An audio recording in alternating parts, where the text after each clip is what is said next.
Also, we don't want to watch movies about people that primarily watch movies.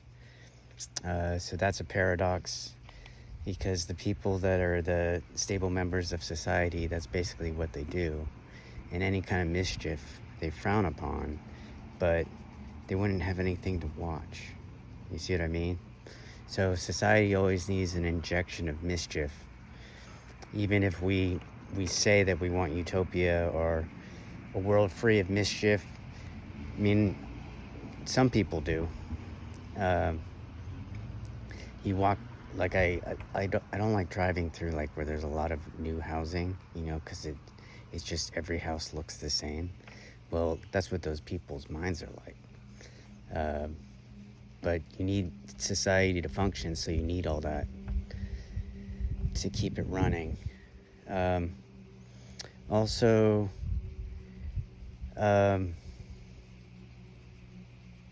when people give advice that are successful, in a sense, they're bragging about their advantages and disregarding the disadvantages of others. And they have to do that in order to feel good about their accomplishments.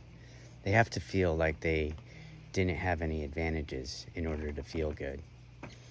You can see there's this Monopoly experiment where they gave one player like way more money than the others, but he just kind of forgot. He didn't forget, but he kind of just ignored it in his head, and was celebrating at the end of the game. So the world is almost entirely composed of self-deception, and you can't even convince someone of that is full of self-deception.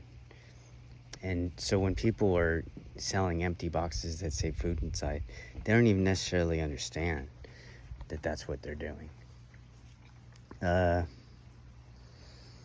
We also need the heal. Like, I'm a substitute teacher, and I'm like the cool sub, right? But you gotta realize that you're only the cool sub in contrast to like the teacher that gives them a bad time, right? And we don't acknowledge that we need the ordinary in order for something to be extraordinary, right? We also don't appreciate the possibility of things. Like, we get amazed when we see a crow do a puzzle, right? But we're not amazed that a human can do it. And that's because it's just breaking our expectations. But it's interesting that a human could solve a puzzle. Like, what's the mechanics of it? Most people aren't interested in that. They're just expectation based. So I think that's all I wanted to say.